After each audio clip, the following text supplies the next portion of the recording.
My name is Laura Foote. I'm the Executive Director of YIMBY Action, Yes in My Backyard.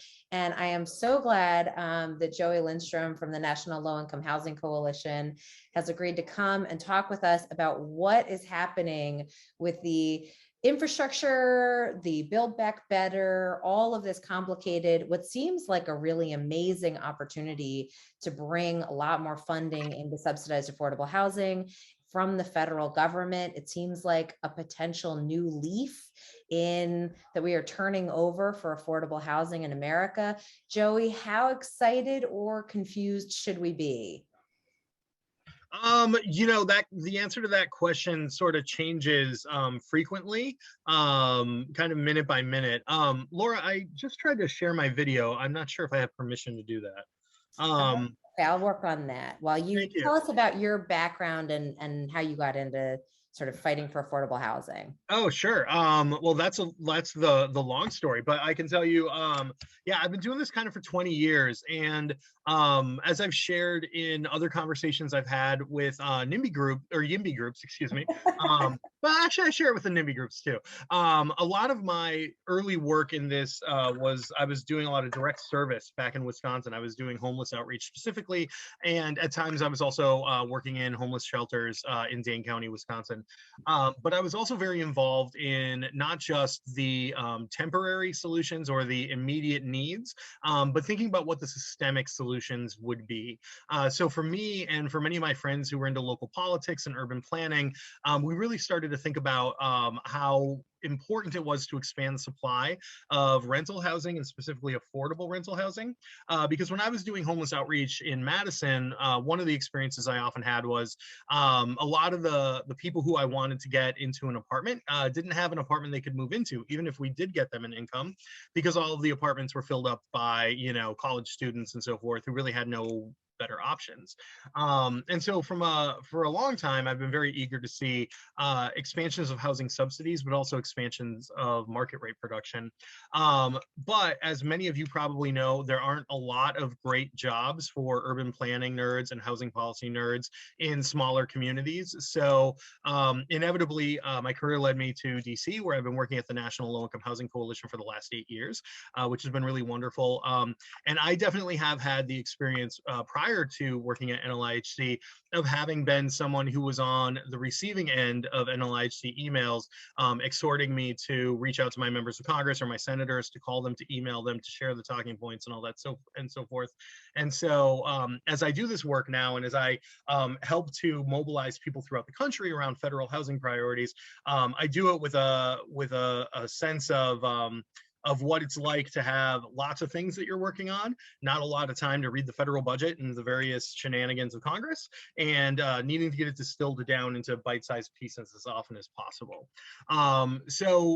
We've had, so I guess maybe then to kind of bridge that just introduction and background into what we're talking about today is to say that, I've been doing this for 20 years and I've known a lot of people who have been doing it for considerably longer than that. And everybody agrees that where we stand with the Build Back Better Act is on the precipice of a housing programs investment such that has never been seen in American history. So it's actually really quite an exciting moment if we can get this bill over the finish line, which our optimism for doing so really vacillates tremendously. And there's been quite a lot of, it's been an emotional roller coaster, really, since the beginning of the congressional session back in January. We started from a place where we really thought that housing wouldn't even be in a reconciliation bill, because at that time, it was just an infrastructure bill. Then we got to a point where the initial version of the Build Back Better Act had $327 billion for housing programs, which was a huge portion of the overall $3.5 trillion package. We always knew that that package would get reduced down, and indeed it was, to what it currently exists as in President Biden's framework that he released, 10 days ago. And now it's about 150 now it's about $1.5 trillion overall, $150 billion for affordable housing programs.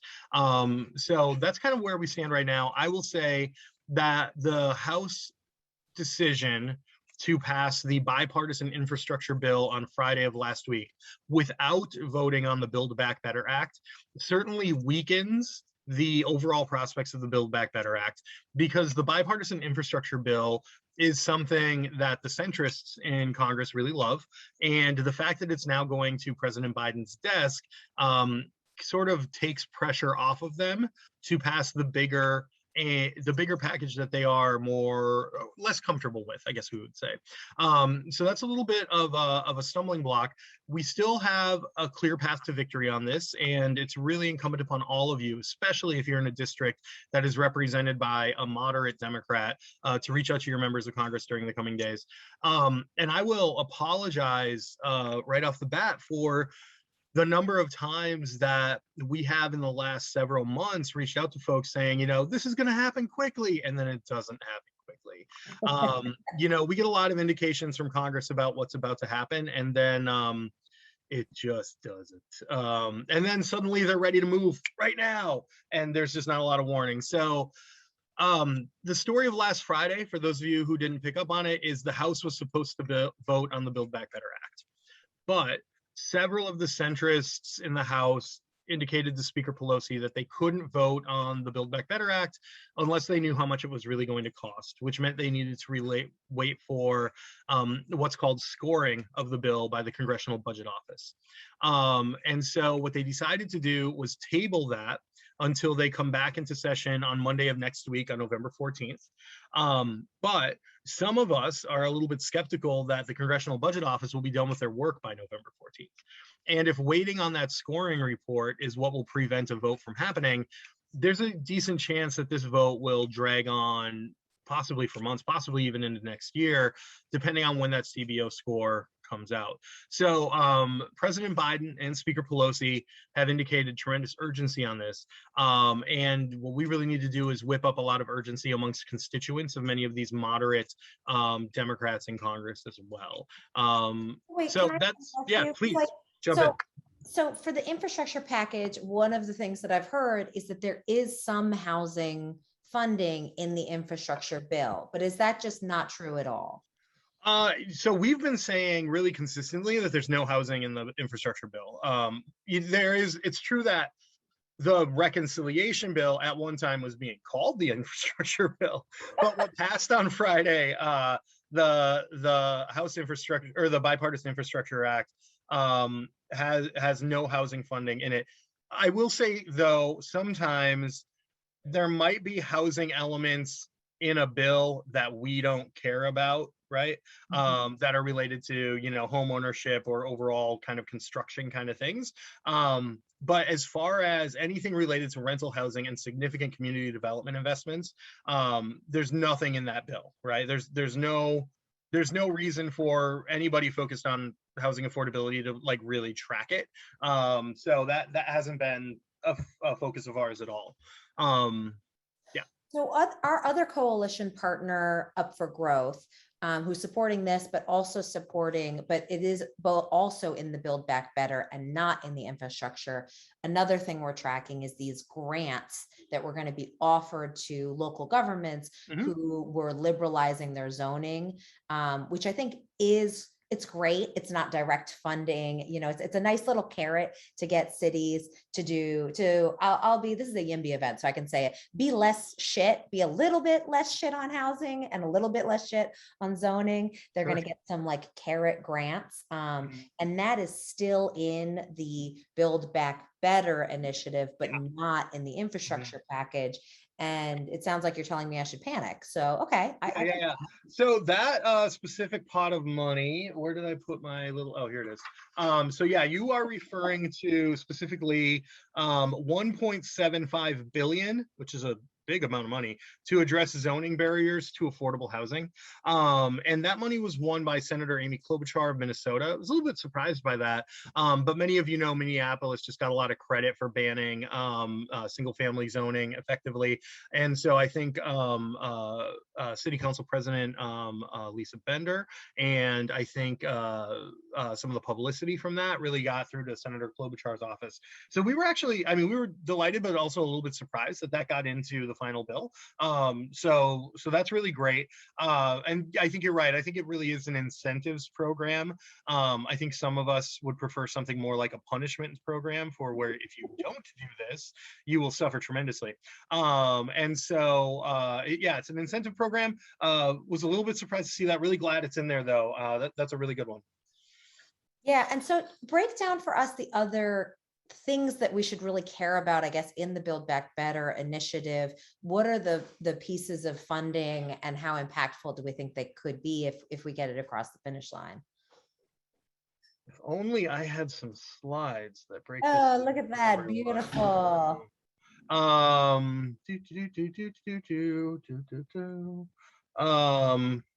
Bunch of background stuff. Here we go. All right. So the key feature, like the things that we're most excited about.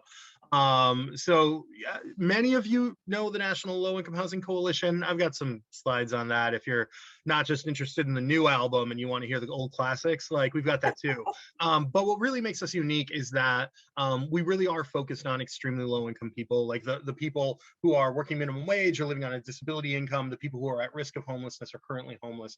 And we really want to gear you know, as much of our housing subsidies, really all of our subsidies, toward that population until homelessness has ended, right? And if some of you are confused to like why an organization so tremendously focused on extremely low income people is interested in the YIMBY movement, it's because what we find is that in the communities where there is a legitimate affordability problem for middle income renters, or even the people at higher low income, which is rare, by the way, which is an uncommon thing in American markets. But when that happens, middle income people have more political capital, they have more clout, and then they begin trying to gobble up all of the subsidies that we know need to be going toward extremely low income people. And when we know that we can solve middle income affordability without spending one damn dime of subsidy, we really push for doing that so that our rare resources can be devoted to people with extremely low incomes. So having said that, just as a little bit of background, the three things that we're most excited about are $25 billion to expand rental assistance for those most in need. And that's $25 billion mostly in housing choice vouchers, or Section 8 vouchers, as many of you know them. But it's also for some project-based rental assistance as well. So this is going to serve, we believe, about 300,000 new households. That's not everybody on the waiting lists throughout the country, but it's a pretty big chunk, and we're pretty excited about that. The original version of this bill had $90 billion actually for emergency rental assistance. For permanent rental assistance for vouchers. And this is a reduction down to 25 billion, but still 300,000 households, and we're excited about that. Laura has a question. So when we say 25 billion, what over course of what year are we planning on spending this? Would this be sort of thinking that we're going to spend this over 10 years, 5 years, 1 year? Great question. So a couple of things that like actually that question hits at like kind of the core of what we're talking about with rental assistance. So everything in a reconciliation bill can only include spending over a period of 10 years, right? And so anything that's ongoing spending can't go beyond a 10-year period. So there's 25 billion for rental assistance, and there's been a lot of conversation within the advocacy community about whether that's so the bill writers just want to do, okay, so 25 billion, that pays for a voucher gets renewed every year, a voucher costs about this much for 10 years, this is how many people we can serve, right? And so in the advocacy community, what we've largely proposed, and I think there's actually been some agreement on this between the bill drafters and everybody at this point, where what we want to do actually is do more vouchers and build into the bill a shorter period of time than 10 years, right? And the reason for that is that once we have households being served by vouchers, it puts us in a strong advocacy position to then protect those vouchers. Members of Congress never want to take assistance away from someone who's relying on it. And so we feel that actually expending money in this bill for a shorter period of time to serve more households puts us in a stronger advocacy position within the budget process in 5 years, where we say, well, these vouchers from Build Back Better Act are expiring. We need to extend and make permanent those vouchers, right? That's so smart. it's a little bit of You're right. And so there's kind of been some back and forth on that. And I can take a look at my emails to sort of see where that's landed. I think it has landed actually over the last couple of days. So the number that I just kind of threw out to you, 300,000 for households served by rental assistance is a number that actually might change a little bit by the time this is all to the finish line, even if the cost of 25 billion doesn't change. So there's going to be some implementation considerations on that for sure. Cool. All right. So that's for the rental assistance. Maybe it'll be a shorter amount of time and more people served. Maybe it'll be a longer amount of time, fewer people served. The 65 billion to preserve public housing. That sounds good. Yeah, it's pretty great. And great for a lot of reasons. Number one, I always like to point out that we talk a lot about, which housing programs are the best ones, and public housing, basically ever since the late 80s has had like a little bit of a PR problem, you might say, in terms of a lot of kind of various challenges. But a lot of what's happened with public housing, for those of you who follow it closely, is that it's kind of been intentionally strangled. And as a result, it looks like a failing program, right? It's sort of like not putting gas in a car and then getting mad that it's broken down, right? And so the reality with public housing is that in communities where they were of a larger percentage of the overall population during the period where the United States was actually building subsidized housing, these are the communities where their allotment of housing that is affordable and available to extremely low-income people is higher. I'm actually going to move my slide really quick just to kind of make this point about public housing. So if you look at a couple of things like for available and affordable homes for extremely low-income households, there's no state that's doing a good job, right? We're never comparing good to bad. We're comparing least awful to worst awful, right? And so sometimes when we talk about affordable and available homes for ELI renters, you'll see that the further east you are, the better the situation is, right? And you'll see in this case, some of the lowest numbers of affordable and available homes per 100 ELI households are on the West Coast. And this is for a natural reason. Basically, our nation hasn't really expanded public housing since 1974, when President Nixon initiated his moratorium on federal housing spending, right? So if your city wasn't a huge city in 1974, that means that since that time, the new housing investments, the low-income housing tax credit, the home program, and so forth, have been targeted at higher and higher income levels. And for this reason, some people have made the point recently that New York has 200,000 households served by public housing. California has only 27,000. So by this metric of where is there the least affordable and available homes for ELI households, you'll see that it's a lot of communities that didn't have huge populations in the 70s, right? Denver, Las Vegas, Orlando, Los Angeles, and so forth, right? And so public housing actually is probably our best solution in many ways, but it's been really hard to get the ship turned around in that conversation. So we're really excited that this is a massive investment in public housing. Now, there's two things to know. This could potentially expand public housing, but probably it won't, right? This is money to fix and repair public housing, but that is a big boon for our housing affordability overall, for two reasons. Number one, a lot of people don't know that we lose tens of thousands of public housing units every year when they fall into disrepair and are no longer inhabitable, and then they can't be made available to some family on the waiting list, right? So we'll stop losing those tens of thousands of homes every year. But the second reason might be more interesting, which is those of you who follow rental assistance demonstration, you know that because Congress hasn't until now shown interest in funding capital repairs of public housing, that we've been using a ton of our low-income housing tax credits in some cities across America to repair public housing and shift it over to private ownership. With this 65 billion, that will no longer be necessary. And our low-income housing tax credits, which were being used for public housing, are now available for other projects and communities throughout the country, right? So that's the two ways it can really expand the housing supply. Laura's got a question.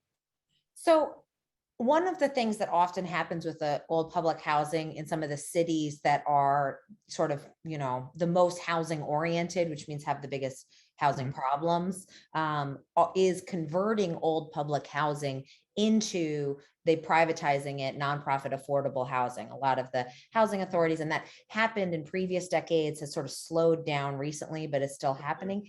Is that going to be happening with some of this? Does the rehab mean that we're going to be privatizing some of that housing into nonprofits that are then going to be managing that? Or is this going to keep them being run by housing authorities? Yeah, if this 65 billion passes, so there's nothing in the bill that says conversions of public housing have to stop. But the reason conversions of public housing ever happened is because public housing agencies didn't have the resources they needed to repair and fix and run their capital needs. Now that they have that, I think you should expect in almost all communities, those conversions are going to cease, right, in the near future.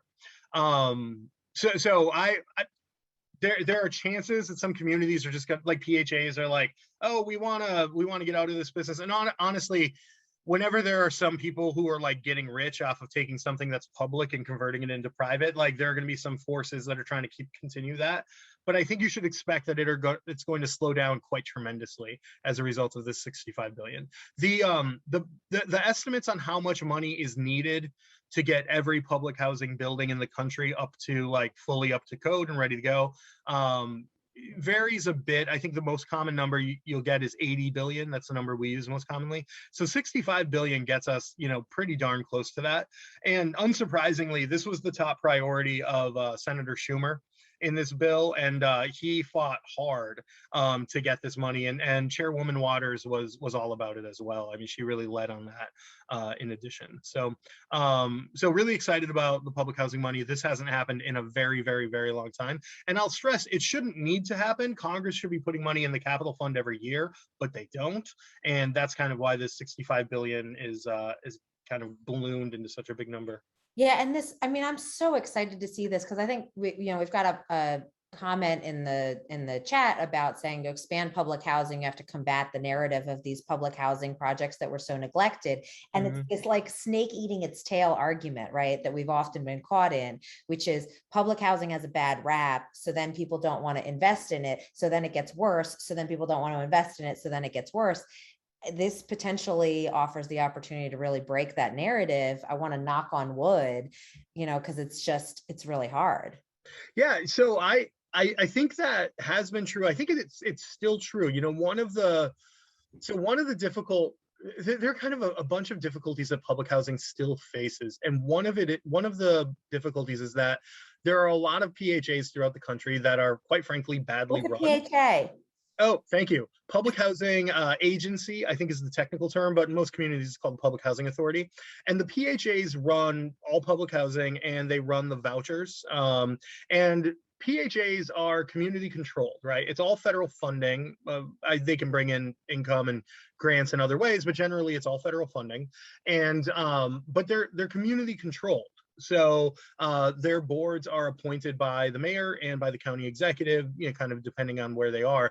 And I'll say this is actually kind of another kind of local advocacy moment in this conversation, which is in order for us to really change the conversation on public housing, we need to make sure that the PHAs in our communities are well run.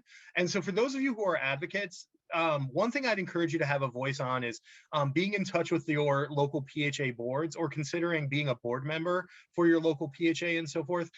Because for us, we want to make the argument that vouchers and public housing are excellent solutions. It's harder to make that argument when so many public housing agencies are badly run.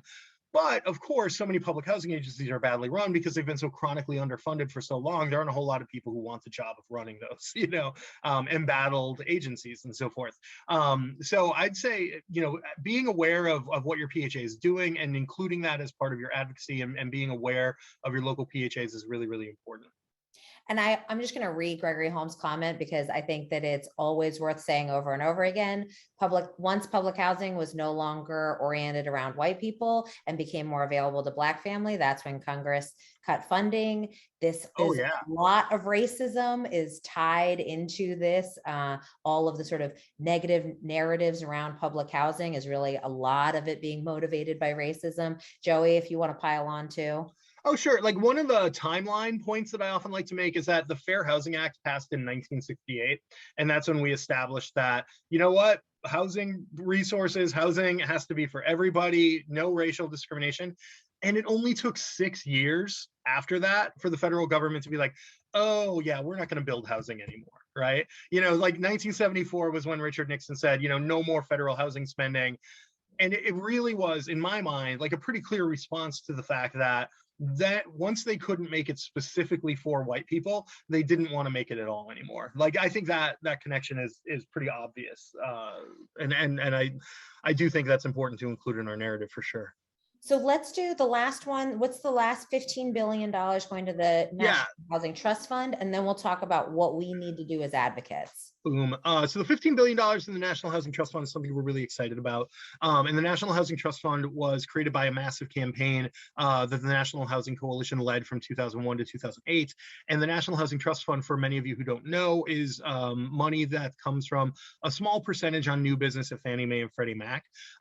It was originally conceived to be about $1 billion per year, but in actuality, because of the mortgage crisis of 2008, it's actually been a couple $100 million a year, and it hasn't been as robust as it was originally designed.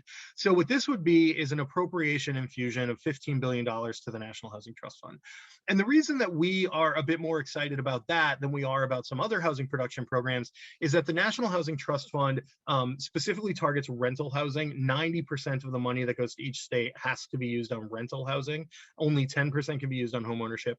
And then number two, it is deeply targeted money.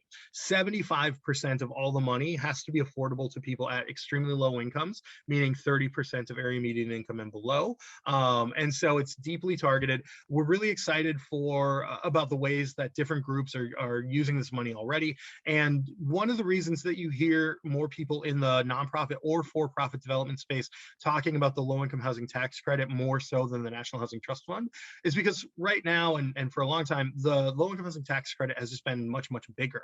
And it's been the tool that is most available to developers. It's the one that they've become most comfortable wielding and most knowledgeable about and so forth. So we're really excited to see the National Housing Trust Fund really get beefed up. I think a lot more developers are going to like it and like it a lot. And I think that's going to strengthen its advocacy position moving forward in the future. And then, so that's really what the trust fund is. Laura, are you interested in any of this stuff? I mean, I'm interested in all of it. Look at all this stuff. I mean, okay, pick your top three that you think would be good. I know what, I'm going to pick one. I already picked my top three. Rural housing. What's that, rural housing? Rural housing. I mean, obviously, I love the $1.75 billion to address zoning barriers to affordable housing. Who doesn't love that? But pick your favorites. $2 billion for rural housing is extremely important because, as many of you know, some of our development tools like the low-income housing tax credit are just really difficult to use in rural areas because they skew toward, like, the numbers will work out better if you're building 120 housing units. But in many rural communities, what you really need is 4 housing units, right? And so the financing tools that are most commonly used just don't work in a lot of those smaller communities. So rural housing programs are really boosted up a lot by this bill, and we're really excited about that as well. And these are programs, for those of you who don't know, that are actually typically not run by HUD. They're run by the USDA, U.S. Department of Agriculture. There are some development funds within this $2 billion, but there's also rental assistance funds within that $2 billion. And I mean, farm worker housing, of course, I'm in California, is like a big issue of how much we are pushing our farm workers to the absolute brink of poverty. And, so I'm really excited to see that. Anything else that you think we should be paying, I mean, we should be paying attention to all of it. And actually, while you say that, I'm going to be dropping our action alert in the chat. We're going to be updating this, but if you haven't already sent an email to your congresspeople, grab that. And Joey, what are fair housing activities? Fair housing activities include a couple of things. Number one, it includes a lot of the housing discrimination investigations you might know about, where fair housing centers will send 2 prospective renters to the same apartment. They have the same credit score, the same income, but one of them is white and one of them is non-white. And like, they do those kinds of things. So it supports those sorts of fair housing activities. But it also supports fair housing centers and some of the work that they do in educating landlords and, in some cases, enforcing laws that are on the books. So many places, for example, have source of income discrimination laws, but a lot of landlords don't know, and a lot of places that's not very well enforced, and so forth.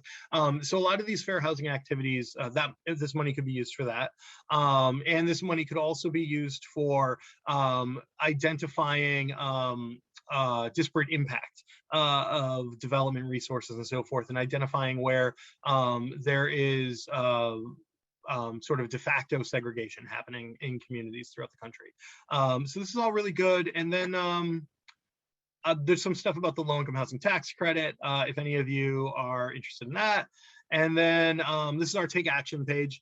Right now, the biggest focus is on Democrats, obviously, because of the heavily partisan nature of Congress, and everything's pretty divided. You know, I always make sure to say that we eagerly work with any Republicans who want housing solutions. Right now, it happens to be that, you know, we could name every public housing development in the country after Ronald Reagan, and we still couldn't get any Republican votes on this bill because it's just like the House and the Senate are that divided right now. So for the most part, Democrats are our targets. But I actually, if you're in a state or in a community that's represented by Republicans, don't leave them out, right? Sometimes Republicans aren't choosing, you know, why they'll vote yes. Sometimes they're choosing which part of the spending bill they want to viciously attack, right? And if they're aware that there's a particular aspect of this bill that matters quite a lot to their constituents, they might pick something else, right? And so sometimes in our advocacy, we're not just trying to bring an undecided and making them a supporter. We're not bringing a supporter and making them a champion. Sometimes we're taking an opponent and trying to convince them that this is needed in their community and they should fight something else, right? So I really encourage people to also reach out to their Republican members of Congress.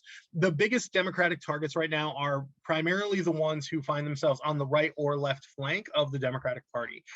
So I'll drop into the chat a spreadsheet that my staff person Courtney made today, which lists out all of the members of Congress who are in the Blue Dog Caucus, the Problem Solvers Caucus, or the New Dems. Somewhat strangely and hilariously, there's about like 17 who are in one of those moderate caucuses and also in the Progressive Caucus, which is, I guess maybe you're trying to please everybody. Yeah. And so I'll share that spreadsheet. Like, those are the top targets, but really, if you're a constituent and you look at that list, you're like, oh, none of my members of Congress are not on the top targets, I guess I can sit this one out. No, please, everyone, reach out to your members of Congress. It can only help. It is true right now that Senator Joe Manchin and Senator Kristen Sinema have a lot of leverage, and they are targets of all kinds of advocacy. I will say, much to your potential disappointment, that if you do not live in West Virginia or Arizona, please do not reach out to Joe Manchin or Kristen Sinema. It actually is probably more counterproductive. They really only want to be hearing from constituents, and they don't ever want to have the appearance that they're being pushed around by Californians or New Yorkers and things like that. So I'll stop sharing my screen now, and then I can put up various of these slides again. Can I stop sharing my screen? How do I do this? And then I'll start putting some stuff in the chat. There we go. Well, Joey, that was a great overview. I think so. We're going to be, the nice thing about our emailer is you tell us where you live, and then we match you to your legislator. And so we will be updating that, and we're going to be pushing it out to the people that you're helping us target there as well. So I think, you know, in our list. So if you're not already on the YIMBY Action email list, make sure that you join. I'm wondering, other questions. We've got a couple questions in the Q&A. Lisa Dance asked, how many people are waiting for long-term rental assistance? In other words, if 300,000 people are served, what percentage of the actual need of the very low income community are we talking about actually being able to serve? So that there are kind of different pieces of literature on like reviewing the overall housing waiting lists and how do you eliminate duplicates and so forth. We feel like 1 million households would be the appropriate number to eliminate the waiting lists everywhere, which is why we were really excited about the $90 billion amount for rental assistance, because we thought that could end the waiting list. So the 25 billion gets us to about 30%, possibly even as high as 40% of the overall waiting list, depending on how the rental assistance is doled out. And I can post in the chat our most recent kind of review of waiting lists throughout the country. That becomes very much a nerdy statistical game very quickly. But yeah, I would say ballpark somewhere between 30 and 40% is what we're addressing through this. You know, it's hard because so much also, it's like, how much are we shooting ourselves in the foot as we're spending money? We need to spend more money. And also, I mean, to your point, when we create chronic housing shortages, we're also pushing more middle income people into poverty, into, you know, higher rents, which then weighs heavily on the, you know, that sort of big pushing everybody down the ladder and people out into homelessness. You know, how much can we also at the same time, I mean, this is obviously YIMBY gospel, but at the same time as we're spending more money, we also need to be removing barriers to market rate housing production in order to stop generating more people on the list. Yeah.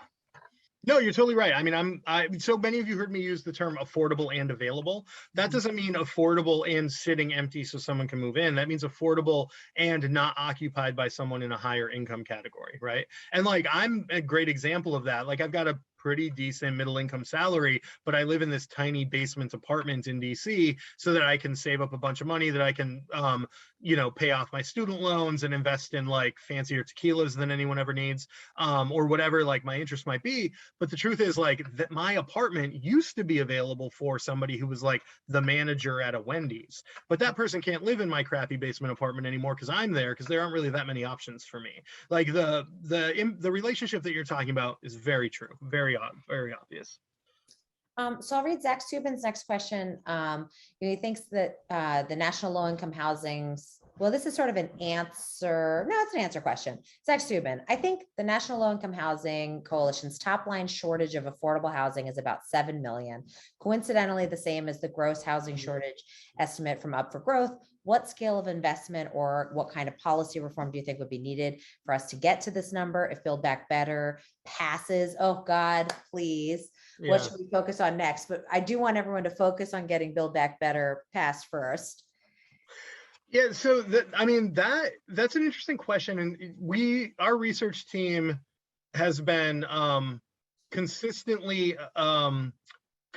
annoyed by this question of how much money are we really talking about to end homelessness in America? How much money would it really take to end the housing shortage and so forth? And the reality is it depends on how you pursue ending the housing shortage. To what extent are you expanding deeply subsidized housing through housing production? To what extent are you not building anything new, but just giving people vouchers and rental assistance they can use on the private market? And the reality is obviously you need both. You need a mixture of rental assistance and new development. And depending on the ratio, the number is going to vary quite a lot. But one of the reasons we were so excited about 327 billion for affordable housing in this bill is, you know, that's the number that we think is actually pretty close to what would be needed, right? So we're talking about usually like $500 billion. But again, it largely depends on what solutions are chosen, because development obviously involves a lot of upfront costs. You know, vouchers rely on there being enough market housing for vouchers to be used in and so forth. There really are a lot of variables. But yes, 7 million is the shortage. It seems such, you know, these numbers are so hard also because it's like, you're using the boat metaphor. You've got a couple people who are like banging new holes in the boat in order to let water in. You've got like your subsidies are like bailing the water out. And it's like, how fast can we bail the water out? Also, somebody should go and like patch. And also we need to stop the people who are actively poking new holes into the boat. And then they're like, so how much money would it take to fix all this? And you're like, like, yeah. How much can we do? And we do have to do everything at once. For activists who are going to be trying to, you know, get Congress to do the right thing, what should we be worried about? I mean, do we think that the Build Back Better is, how anxious should we be now that the infrastructure is moving forward?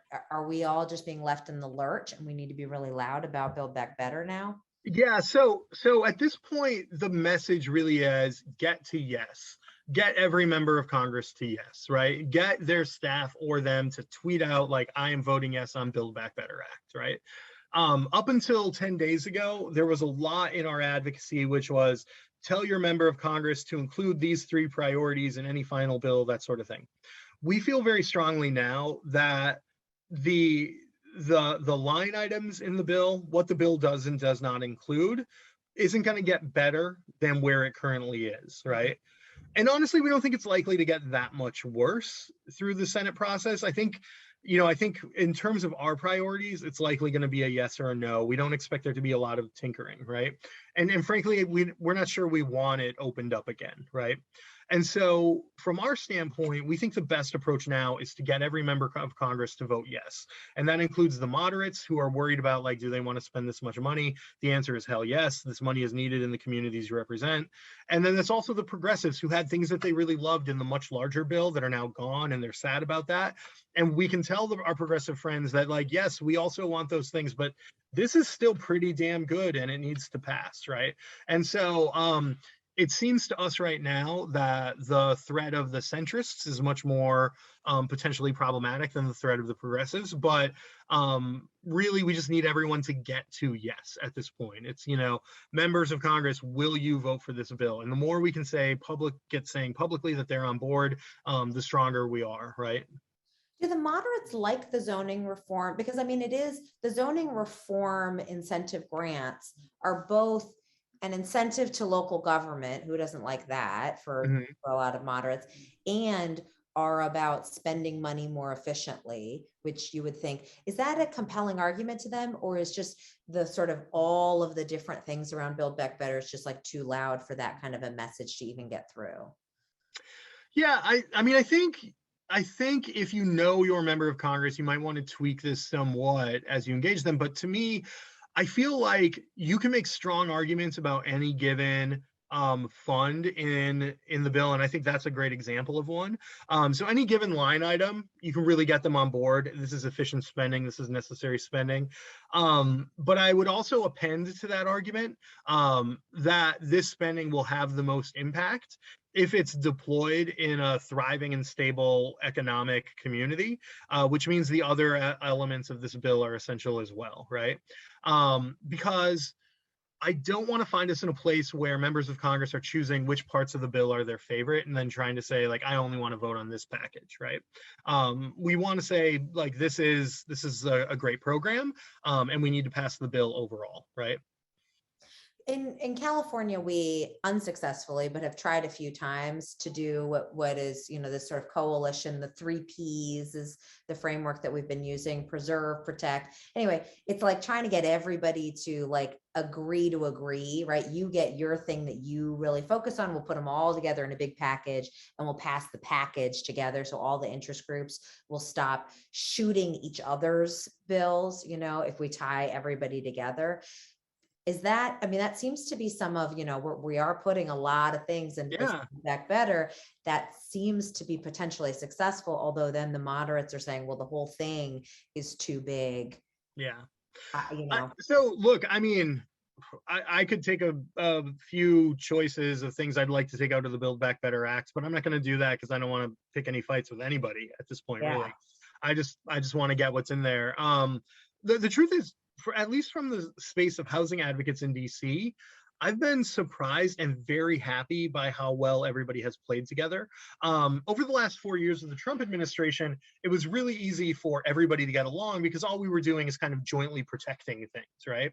But in a moment right now where there's real opportunity to pass new spending provisions and new legislation, that's when you worry about my idea is brilliant and should be passed. No, my brilliant idea. And like now suddenly everybody's clashing and so forth.